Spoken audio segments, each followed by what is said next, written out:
ATC World, a desire to connect the world. चलिए शुरू करते हैं आज का क्लास।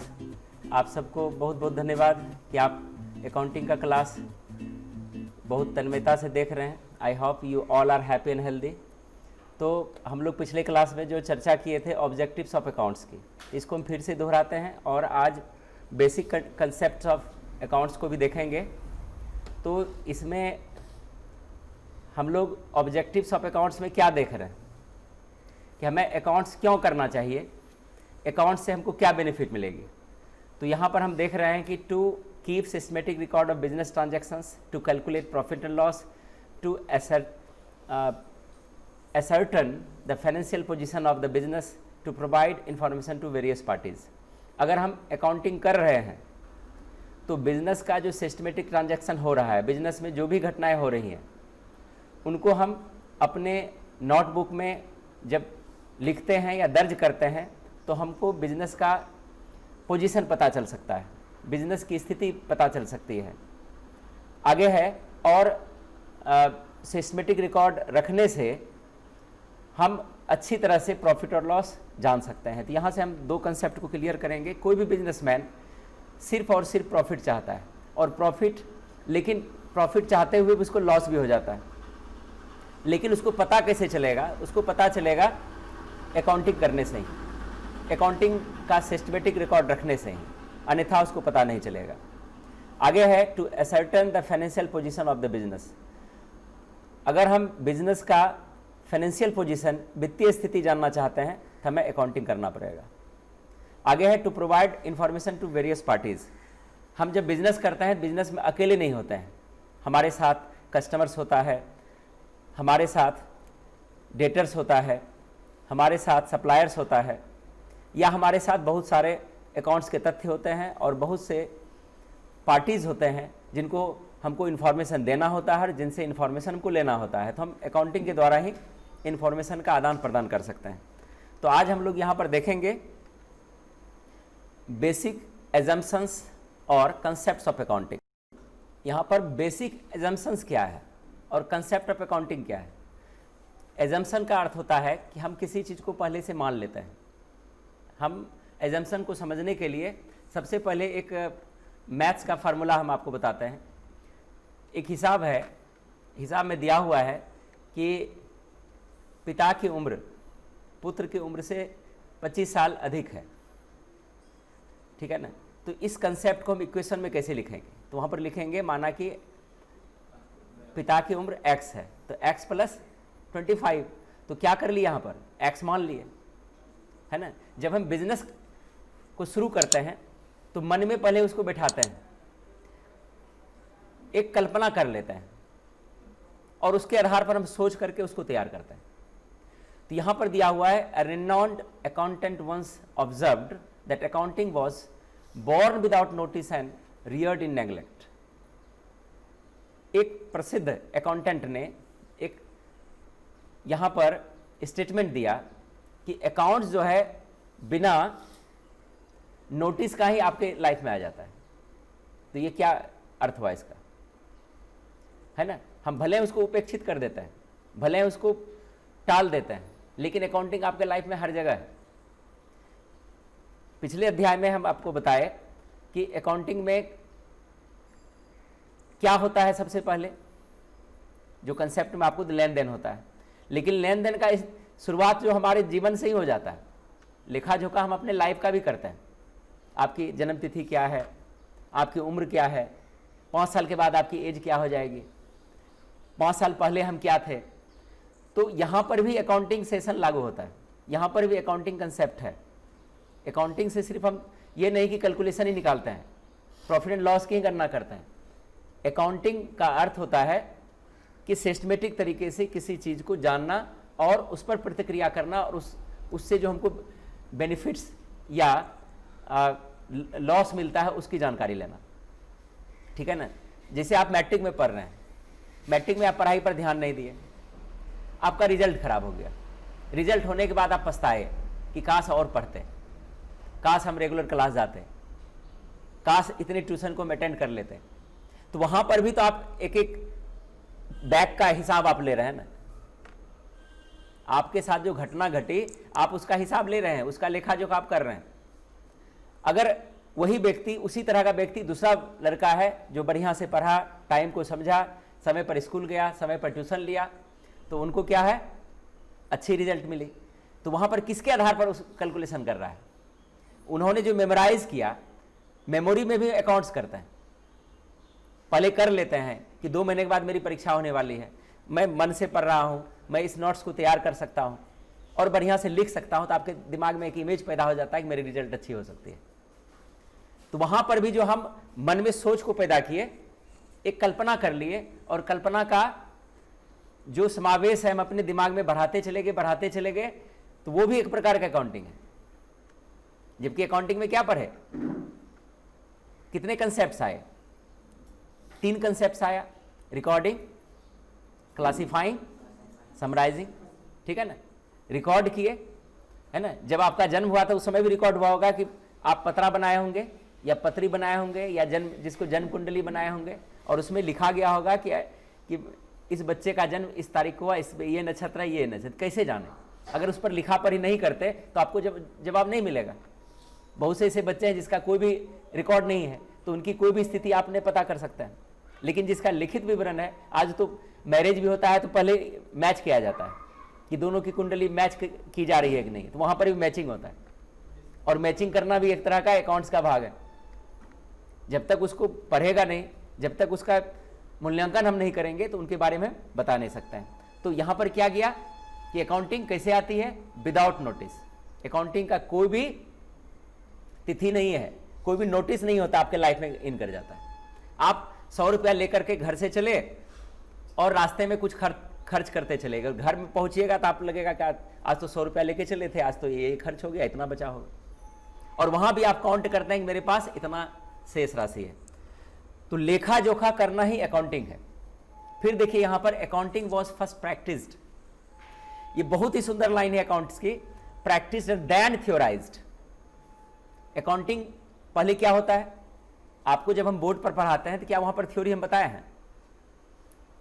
ठीक है ना। अकाउंटिंग का थ्योरी शुरू में होता ही नहीं है। क्या होता है? प्रैक्टिकल होता है। अकाउंट को हमको व्यवहार में लाना पड़ता है पहले। जैसे मैं एग्जांपल दिए, मौखिक ही सही, लेकिन आप उसका मूल्यांकन किए। एक मूर्ख आदमी भी अपने वित्तीय स्थिति का मूल्यांकन करता है, वो भी जोड़ घटाव जानता है, वो भी काउंटिंग करता है कि फसल में इतना लगा, इतना इन्वेस्टमेंट हुआ, और इसको अगर हम इसको अच्छा से फसल को उपजाएंगे तो हमको इतनी आमदनी हो सकती है। किसके आधार पर? अकाउंटिंग सोच के आधार पर। वो भी जो थॉट है उसके मन में, जो उसके मन में विचार चल रहा है, वो भी अकाउंटिंग का भाग है। अगर वो नहीं सोचेगा तो कर नहीं सकता है। एक आप लोगों को बता देना चाहेंगे कि एक हम नॉवेल पढ़े थे, उसमें एक बहुत ही सुंदर बात लिखी हुई थी कि भारत सबसे ज़्यादा गरीब क्यों है पता है? ऐसा नहीं कि वो उनके पास आर्थिक स्थिति ठीक नहीं है, वित्तीय स्थिति ठीक नहीं इसलिए गरीब है। भारत के लोग इसलिए गरीब हैं कि सोच पैदा नहीं कर रहे। आप सोचते नहीं हैं। सोचते हैं, क्या सोचते हैं? दूसरे के बारे में सोचते हैं। क्या समझे? अपने बारे में सोच के देखिए, अपने फ्यूचर के बारे में सोच के देखिए, देखिए आपका लाइफ वहां से बदल जाएगा। तो सोच कैसा रखेंगे? जो पॉजिटिव सोच हो। और ब्रेन में इतनी शक्ति है कि जो आप सोचिएगा वो चीज प्राप्त होना चालू हो जाएगा। वो अपने पूरा जो है ब्रह्मांड आपको हेल्प करना चालू कर देगा। बल्कि उस सोच में जो है क्या होनी चाहिए? उस सोच में रियलिटी होनी चाहिए, उस सोच में ताकत होनी चाहिए। अगर सोच में ताकत है तो आपको कोई नहीं रोक सकता है, आप एक दिन सफल होंगे ही। हम हमेशा दूसरे के सोच में रहते हैं और नकारात्मक भाव पहले आता है। आप खुद अपने आप के दुश्मन हैं। आप पहले सोच लेते हैं कि मैं फेल कर जाऊंगा, तो फेल हो गए। आप एक बार सोच के देखिए कि मुझे कोई फेल नहीं कर सकता है। क्यों? पढ़ाई को ठीक से समझता हूं, समय पर पढ़ता हूं, पढ़ाई के मूल्य को भली भांति समझ रहा हूं, कोई भी समय बर्बाद नहीं कर रहा हूं। लेकिन आप क्या सोचते हैं कि हमसे नहीं होगा, इस हिसाब को तो हम बना ही नहीं पाएंगे, वो तो हमसे ज्यादा तेज है, ये काम तो किए ही नहीं है, हमको तो गार्जियन हमको किताब खरीद के दिया ही नहीं है, हमको अभिभावक टाइम पर कुछ दे भी नहीं रहा है, हमारे टीचर अच्छा पढ़ा ही नहीं रहे हैं, तो आप क्या सोच रहे हैं? वो चीज सोच रहे हैं और वही चीज बढ़ेगा। फिर आप सोच रहे हैं कि हम परीक्षा में फेल कर जाएंगे, फेल कीजिएगा। आप सोच रहे हैं कि आपकी पढ़ाई अच्छी नहीं है, तो आपकी पढ़ाई अच्छी नहीं है। पढ़ाई के टर्न को 1 सेकेंड में बदला जा सकता है, बशर्ते कि उस सोच को पैदा कीजिए कि हम ऐसा कर सकते हैं, और ये आपको बताने वाला मिल जाए कि तुम इस काम को कर सकते हो। ये भी बहुत बड़ा बात है।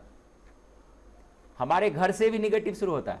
क्या शुरू होता है ना? आप एक बार बोलिए कि मैं आईएएस बनना चाहता हूं, तो क्या आपको बोलेगा कि बड़का आया आईएएस बनने, बराबर आ गया और तुम आया है। पहली निगेटिविटी कहां से चालू हुई? घर से शुरू हुई। फिर टीचर बोले सर आईएएस बनना चाहते हैं। अरे तुम तो बेवकूफ हो, तुमको तो कुछ आता भी नहीं है, कैसे आईएएस बनेगा? उसमें बहुत पढ़ना पड़ता है, 12-12 घंटे तक पढ़ना पड़ता है, तुम कहां से पढ़ लेगा? वहां भी निगेटिविटी आई। लेकिन वहीं से एक कोई व्यक्ति बोल दिया कि बेटा तुम कर सकते हो, अपने एम को फोकस करो। तुम मन में सोचो कि तुम आईएएस बन गए हो। अगर हम सोच लेते हैं कि आज हम प्रथम श्रेणी से पास कर जाएंगे, तो आपके मन में ऑटोमेटिक वो फीलिंग आने लगेगा, है ना? आप भगवान को नहीं देखे हैं, लेकिन उसके शक्ति को समझ सकते हैं कि नहीं? फील कर सकते हैं नहीं? हवा नहीं दिखाई देती है, लेकिन हवा है कि नहीं? क्या समझे? तो उसी तरह से सोच का जो मिक्सअप होता है वो वहां जाके जैसे टच होता है, आपको सफल होने से कोई रोक नहीं सकता है। तो यहां पर भी जो पहले हम क्या करते हैं, जब अकाउंट्स को तैयार करते हैं तो मन में ही सोच लेते हैं कि हम 50,000 की पूंजी लगा रहे हैं तो हमको किसी हालत में नुकसान नहीं होगा। आप उसको 10 बार सोचते हैं। तो अगर वहां पर पहले सोच लेंगे कि हम 50,000 का पूंजी लगाएंगे, पूंजी डूब जाएगा, तब कल्पना कीजिए कि अगर हम जिंदा ही नहीं रहे, तब कल मर जाए, तब आज ही मर जाए क्या? तो बिजनेस में भी हमको यह सोचना पड़ता है कि हमको हर हालत में बेनिफिट होगा तो होगा। तो ये कैसे जानेंगे? अकाउंट सेक्शन से जान सकते हैं। इसी तरह से हमारे लाइफ का बहुत बड़ा भाग है अकाउंटिंग। ये आपको आपके अंदर में जो सोच, निगेटिव सोच है, उसको खत्म करने का पावर रखता है अकाउंटिंग। अकाउंटिंग हर चीज का लेखा जोखा आपको दे रहा है, लाइफ से लेकर आप बिजनेस तक। आगे क्या करेंगे आपके उसी लेखा जोखा पर निर्भर करता है कि आपने अभी तक क्या किया है और आपके अंदर में सोच कितना मजबूत है। और सोच मजबूत होगा तो आपको कोई सक्सेस होने से रोक नहीं सकता। तो ये क्या होता है, पहले प्रैक्टिकल में ही आ जाता है।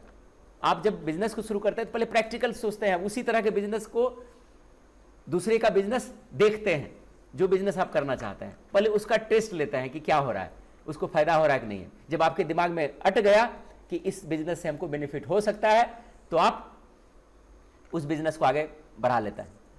तो सबसे पहले इसमें क्या होता है, प्रैक्टिकल होता है। आप उस बिजनेस का प्रैक्टिकल करते हैं।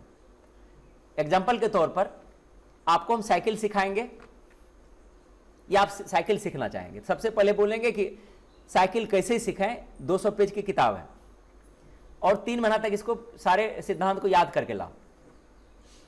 ठीक है, आप गए, पूरे सिद्धांत को रटना प्रारंभ कर दिए और एक सब्सिडी में रख लिए कि तैरना कैसे है, उसको भी आप दोनों, चूंकि आजकल सिंगल पेपर नहीं चलता, ऑनर्स पेपर के साथ से भी सब्सिडी पेपर होता है, तो चलिए रख लेते हैं। कल्पना करते हैं कि प्रैक्टिकल क्या है, इसको समझना है। आपने तैराकी का भी नियम सीख लिया, साइकिल चलाने का भी नियम 200 पेज याद कर लिया, सिद्धांत सीख लिया, साइकिल कब आविष्कार हुआ, फिर व्हील क्या होता है, चेन क्या होता है, हैंडल कैसे यूज करते हैं, हैंडल में कौन कौन सा तंतु लगा हुआ है, सारे चीज याद कर लिए। और आपको 6,000 की एक साइकिल नया खरीद के दे दिए कि जाओ बेटा आप चला लो, सिद्धांत तो याद होगी आपको क्या, और आप चलाना चालू भी कर दिए। क्या साइकिल चल रही है? आप थ्योरी क्या 200 पेज याद कर लीजिए और 10 किताब और परचेज कर लीजिए, आपको कोई भी नॉलेज नहीं आएगा, क्योंकि यह प्रैक्टिकल का भाग है। नदी में तैरना भी प्रैक्टिकल है, आपको पानी में पहले उतरना पड़ेगा, पानी का जो शरीर में आभास होता है, महसूस होता है, वो फील करना पड़ेगा कि पानी में जाने के बाद क्या होता है, शरीर भारी होता है हल्का होता है। और आप यहां पर आर्किमिडीज का सिद्धांत अप्लाई करते हैं कि जब हम पानी से हल्के हो जाते हैं तो तैरने लगते हैं, और पानी से भारी रहेंगे तो डूब जाएंगे। तो उसमें पहला सिद्धांत लगता है कि पानी में जाने के बाद आपको सिर को ऊपर रखना पड़ता है, क्योंकि सिर का वजन अधिक होता है, वो तुरंत डूबने लगता है, लेकिन शरीर अपने पानी को इस तरह से विस्थापित करता है कि आप तैरने योग्य बन जाता है। तो वो अनुभव वहां पर आता है, वो आभास आता है, वही आभास प्रैक्टिकल है। अकाउंटिंग भी यही कहता है कि आप जो भी व्यवसाय करते हैं सबसे पहले उसको प्रैक्टिकल में लाइए, एक कल्पना कर लीजिए, उसका एक एजम्पशन तैयार कर लीजिए, उसको मान लीजिए कैसा होगा। आप कल्पना कर लीजिए कि मैं 50,000 का बिजनेस लगा रहा हूं, इसमें इतनी बेनिफिट या इस तरह से किया जा सकता है और इसका मूल्यांकन हम भली भांति कर सकते हैं। तो उसको एक बार मन में या उसको एक लिखित रूप से आप उसको तैयार करके प्रैक्टिकल में लाइए। फिर आगे देखिए यहां क्या कहता है, certain ground rules were initially set for financial accounting. अब अकाउंटिंग करने का एक निश्चित नियम बना हुआ है, जिस नियम से हम आगे कार्य करेंगे, ठीक है ना। अकाउंटिंग जब स्टार्ट होती है तो उसमें हम कुछ लेते हैं और कुछ देते हैं, और जितना लेते हैं उतना ही देते हैं, और जितना लेते हैं उतना देते हैं। यह प्रक्रिया ड्यूअल एंट्री सिस्टम कहलाती है। और ड्यूअल एंट्री सिस्टम में दोनों पक्ष में सेम अमाउंट रखी जाती है, दोनों पक्ष में। पिछले क्लास में आपको क्लास प्रैक्टिकल में बता चुके हैं, यहां पर भी हम आपको आगे गाइड करेंगे, ठीक है ना। तो इसका क्या होता है, एक सर्टेन रूल्स होता है। और ये किस प्रकार से होता है, बिजनेस में आप बिजनेस शुरू करते हैं तो पहले कुछ आपका घटेगा और कुछ आएगा।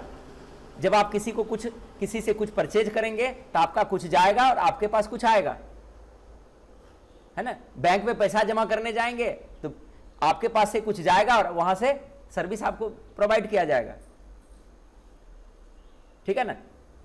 उसी तरह से जब आप अपने यहां कोई स्टाफ रखेंगे तो उसको मंथली आपको देना पड़ता है, तो वहां से आपका पैसा कैश या जो भी रुपया पैसा होगा जाएगा और उनसे सर्विस मिलेगा। आप मोबाइल में डाटा भराएंगे तो आपका पैसा जाएगा और उधर से डेटा आएगा। तो ये अकाउंटिंग का जो ये दोहरा रूप है, इसी को ड्यूअल एंट्री सिस्टम कहा जाता है, जो आगे हम पढ़ेंगे। लेकिन ये कंसेप्ट, बेसिक कंसेप्ट वही है ना। क्या हो रहा है, एक तरफ इंक्रीज हो रहा है, एक तरफ डिक्रीज हो रहा है। तो इंक्रीज जो पार्ट होता है, जो इंक्रीज पार्ट है, उसको हम लोग लेने के सेंस में रख सकते हैं, ठीक है ना।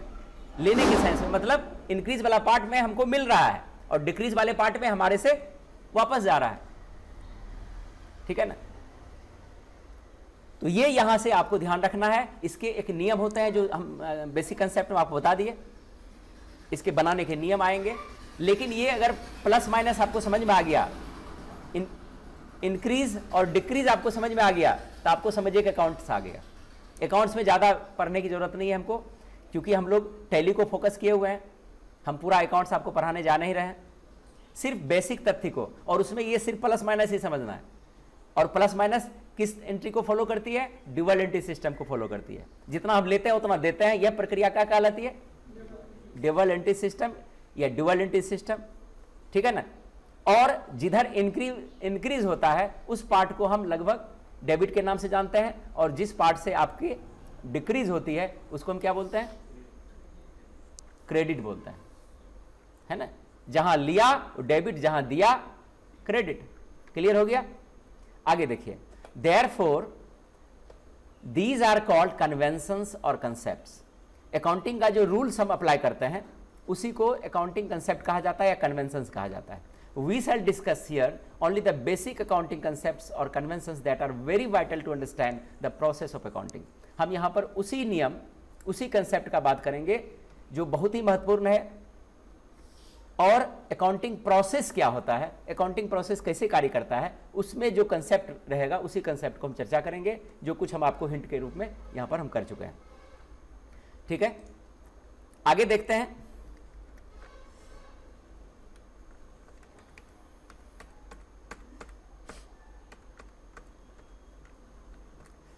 आगे है, अब इसमें कंसेप्ट्स में क्या क्या होता है। The following are the basic concepts of accounting. पहला है मटेरियलिटी। मटेरियल मतलब क्या होता है, मटेरियल मतलब होता है पदार्थ। यहां पर मटेरियलिटी का अर्थ होता है पदार्थ की भौतिकता। भौतिक चीज जितने भी होते हैं वो मटेरियल्स हैं। और इसकी पहचान क्या है, रसायन शास्त्र को उल्टाइए, जिस चीज को हम देखते हैं, जिसको हम छू सकते हैं, जिसको हम उठा सकते हैं, जिसमें भार हो, जिसमें आयतन हो, पदार्थ है। है ना, जिसको हम ज्ञानेंद्रियों द्वारा अनुभव भी कर सकते हैं। तो उनसे रिलेटेड कोई भी यहां पर मटेरियल्स होगा तो अकाउंटिंग का पार्ट हो सकता है। मैचिंग, अकाउंट्स में जो इसका कंसेप्ट है मैचिंग करते हैं। अब जैसे यहां पर हम बिजनेस कर रहे हैं, हम बिजनेस शुरू कर दिए, 50,000 लगा दिए, 50,000 में 20,000 का फर्नीचर लगा दिए, 15,000 का कंप्यूटर लगा दिए, 7,000 का गुड्स परचेज कर लिए। तो यहां पर हम क्या करते हैं, चूंकि अभी तुरंत बताया कि अकाउंटिंग का जो भाग है ड्यूअल एंटिटी सिस्टम पर कार्य करता है, जितना हम लेने में लिखते हैं उतना देने में भी लिखते हैं। तो दोनों पक्ष को मिला करके जो मैचिंग करके हम निचोड़ निकालते हैं वो प्रक्रिया मैचिंग कहलाती है। समझ में आ रही है? आप बोर्ड पर समझ चुके हैं आप लोग, है ना, कि प्लस माइनस अभी बताए, जो इंक्रीज हो रहा है, जितना इंक्रीज हो उतना डिक्रीज भी हो रहा है, चाहे वो सर्विस ही का है नहीं हो, वो ट्रस्ट ही का है नहीं हो, वो एक्सपेंसेस ही का है नहीं हो, वो इनकम ही का है नहीं हो, है ना। तो दोनों पक्ष में उनकी समानता रहती है। इसी चीज को सिस्टमेटिक ढंग से लिखना जो है जर्नल एंट्री कहलाती है। हिंदी में इसको रोजनामचा बोला जाता है, ठीक है ना। जितना हम लेते हैं उतना ही अमाउंट को हम डिक्रीज पॉइंट में लिखते हैं। तो ये और उनका जो निचोड़ निकलता है वो क्या कहलाएगा, मैचिंग कहलाएगा। एंटिटी, पूरे बिजनेस की जो संपत्ति होती है, बिजनेस में जो जो लगा है ना, जो आपकी एसेट्स है, जो लायबिलिटीज है, जो वस्तु है, बिजनेस से ध्यान रखिएगा। अगर हम रामजी लाल का बिजनेस कर रहे हैं, है ना, रामजी लाल का किराना स्टोर है, तो किराना स्टोर में जो भी वस्तु है, जो भी पैसा है, उनसे रिलेटेड जो भी लायबिलिटीज है, जितने भी डेटर्स हैं, जितने भी क्रेडिटर्स हैं, वो उनकी एंटिटी है, ठीक है ना। आगे है मनी मेजरमेंट। अकाउंटिंग की सबसे बड़ी बात होती है मनी मेजरमेंट। हम अकाउंटिंग में उसी तथ्य का मूल्यांकन करते हैं जिसका मतलब हमारे मनी ट्रांजैक्शन से। हम पिछले क्लास में बता चुके हैं कि क्रियाएं दो होती हैं। कौन कौन क्रिया? आर्थिक क्रिया और अनार्थिक क्रिया। आर्थिक क्रिया में क्या होता है, हम वैसी क्रिया करते हैं जैसे आप ट्यूशन पढ़ रहे हैं और ट्यूशन के बदले आप हमको पैसा दे रहे हैं, तो ये कौन सी क्रिया हुई? आर्थिक क्रिया हुई। लेकिन कोई बच्चा आता है कि सर हमको ये बता दीजिए, और उसको हम बता दिए और उसका न फीस लिए न कोई मतलब रहा, तो कौन सी क्रिया हुई? अनार्थिक क्रिया हुई। तो यहां पर मनी मेजरमेंट है, तो मनी मेजरमेंट है तो जब भी किसका मनी मेजरमेंट होगा? आर्थिक क्रिया का ही होगा। और आर्थिक क्रिया का मनी मेजरमेंट नहीं है तो अकाउंट्स का भाग नहीं हो सकता है। और सबसे इंपॉर्टेंट मैटर है गोइंग कंसर्न। गोइंग कंसर्न मतलब है कि आप कोई बिजनेस कभी ये नहीं सोचते हैं कि मेरा बिजनेस बंद हो जाएगा, है ना। आप जिस इंस्टीट्यूट में आज पढ़ रहे हैं ये 98 से शुरू हुआ था, ठीक है ना। मेरे मन में आया था कि मैं आगे कोचिंग चला पाऊंगा कि नहीं, मन में निगेटिविटी हर व्यक्ति को आता है। लेकिन जब समझ लिए, जब अपने अंदर में मोटिवेशन लाए, तो हम कभी सोचते ही नहीं है कि आगे कभी हमको नुकसान होगा, क्योंकि नुकसान सोचिएगा तो नुकसान होगा। मनुष्य में इतनी बड़ी ब्रेन में शक्ति है कि आप जो सोचिएगा वही चीज बढ़ेगा। आप रोज अच्छा बात सोचिए, मेरा स्वास्थ्य अच्छा हो रहा है, खाली सोचने से आपकी बीमारी खत्म हो जाएगी, है ना। अगर हम सोच रहे हैं कि आप बीमार पड़ गए हैं, हम तो आपको बता रहे हैं 89 में मेरा आंख खराब हो गया और डॉक्टर ने कहा कि तुमको अब सब दिन चश्मा लगाना पड़ेगा। और हमसे ज्यादा न कंप्यूटर इस्तेमाल कोई करता है, न मोबाइल इस्तेमाल अधिक करता है। आपके सामने हम आंख खुला हुआ है और चश्मा लगाते हैं तो धूल और रोशनी या धूप का जो पावर होता है उससे बचने के लिए। और उसको ये चीज सबको लगाना चाहिए, लड़का हो लड़की। गूगल से आप लगा रहे हैं कोई प्रॉब्लम नहीं है, पावर वाला लगा रहे हैं दिस इज ए प्रॉब्लम। तो पावर का मतलब क्या हुआ? बैसाखी सहारा हो गया ना। आप जब किसी के सहारे चलने लगते हैं, जो किसी के सहारे चले उसको क्या बोलते हैं? बेसहारा। तो बेसहारा होना अच्छा है, एक सहारा खुद को देना अच्छा है। तो वहां पर कंसेप्ट, एक बूढ़े आदमी आए, उन्होंने बोला रे तुम्हारा अभी तो एज नहीं हुआ है और तुम्हारा आंख खराब हो गया। आप अभी इस क्लास में अभी 9th में पढ़ते हो और तुम्हारा आंख खराब हो, कैसे हो सकता है? तुम्हारे अंदर में आत्मसंयम नहीं है। तो मैंने अपने आप को ये डाला कि मेरी आंख ठीक हो सकती है ना, मेरी आंख ठीक हो सकती है। उसी बीच मेरा चश्मा का एक शीशा टूट गया। तो बहुत ही हमको उसका टॉर्चर सहना पड़ा कि अभी तुरंत हम चश्मा दिए हैं, तुरंत कहां से देंगे, ठीक है ना। तो मेरे अंदर में आया कि आप चश्मा जीवन में पहनेंगे नहीं, पावर वाला, चाहे जो हो जाए। रनिंग करना प्रारंभ किए, है ना। जो सबसे पहला है हम लोग क्या करते हैं, हमेशा चप्पल जूता पहन के निकलते हैं। आप अपने पैर को एक्यूप्रेशर देते कहाँ हैं? एक्यूप्रेशर दे के देखिए, आपका आँख ठीक हो जाएगा। और आँख भी नहीं, वो भी नहीं करते हैं, मन में सोचिए कि आपका आँख ठीक हो रहा है, मन में सोचिए आपका आँख ठीक हो रहा है ना। आप कहीं से किसी दूर वाले व्यक्ति को आप पसंद कर लेते हैं, तो आपको स्वप्न में भी वही व्यक्ति इन करेगा, और उस व्यक्ति से मिलने से आपको कोई रोक नहीं सकता, है ना, क्योंकि मन मैच कर गया है। तो उसी प्रकार से यहां पर है कि आपको जो गोइंग कंसर्न बताया कि हम जो बिजनेस स्टार्ट किए, कभी भी कोई भी बिजनेसमैन कभी नहीं सोचता कि मेरा बिजनेस जाके कमजोर हो जाएगा, ठीक है ना। अगर हमारा अकाउंटिंग पैटर्न सही है, आज हम 50,000 लगाए और उसका कभी न कभी हिसाब तो हम करेंगे ना। तो कब हिसाब करेंगे? अकाउंटिंग का जो सेशन जो एंड करते हैं जहां पर भी, उसको हम अकाउंटिंग पीरियड बोलते हैं, ठीक है।